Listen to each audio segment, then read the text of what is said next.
What's up, YouTube?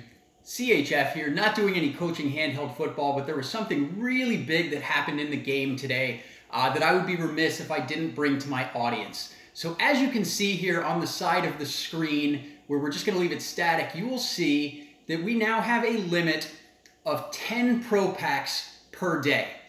And this is huge. I mean, there's an absolute insanity going on Twitter. Everyone's wondering, who does this benefit? Why would they do this? And to do this, guys, I'm going to give you my take, but I've got to take off my coaching handheld football hat, and I'm going to put on a different little hat. I'm actually going to put on my Mike's economics lesson today.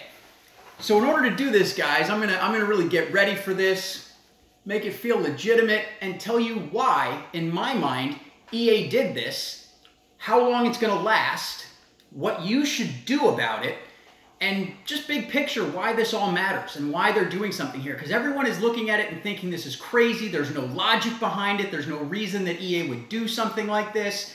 But I think they're wrong. And I'm going to tell you why they're wrong in just a moment. I got to get ready for this, of course, because this is an important economics lessons to my younger audience members here. All right, so there we go. We have now transitioned from coaching handheld football to just Mike, the economics guy. So what happened, if you're a long-time subscriber to my channel, you would have seen a couple, maybe a week ago or so, there was a glitch that impacted me. I don't think many other YouTubers, if any, really talked about it, but it happened to me, so I wanted to talk about it, and I'm calling it the repost all glitch. It has been patched, it's fixed, but essentially, the repost all button was broken. And what that did is I maybe had 1,000 auctions that were up there, and I kept trying to repost all. It kept giving me an error message, so I kept doing it until it finally took. The end result was I woke up in the morning and had like 9,000 auctions. I didn't have 9,000 cards, but I had 9,000 auctions, and I'm just one guy. So what happened as a result of this glitch is there is a massive supply of cards out there in existence right now, far more than there ever should have been. And what happens in the principle of economics and in video game economics, it's the same thing. We have an oversupply of cards. And what that does is that pushes prices downward. So what ends up happening, guys, is we have all these cards that are out there in the market, flooding the market. And what happens is if you continue to let people rip unlimited Pro Packs, you're never going to be able to win the supply and demand war. And essentially what would happen is prices are going to stay artificially low forever. So this is something that governments, when dealing with things like money, deal with. It's very similar to what you would think when you think of the Federal Reserve dealing with monetary policy when they tighten the money supply.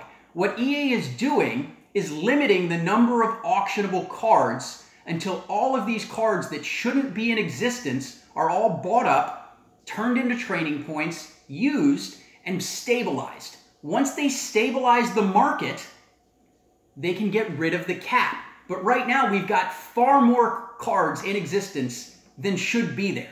So the way EA is combating it, and again, this is just my personal opinion, but everyone says it's illogical. I think it's perfectly logical, and they're just borrowing a step from what governments do already to control money supplies in their economies. It's a video game economy, so they are controlling the supply. And it's not a bad idea because there's really no other way for them to fix this glitch. Now, here's how you can benefit from it, okay?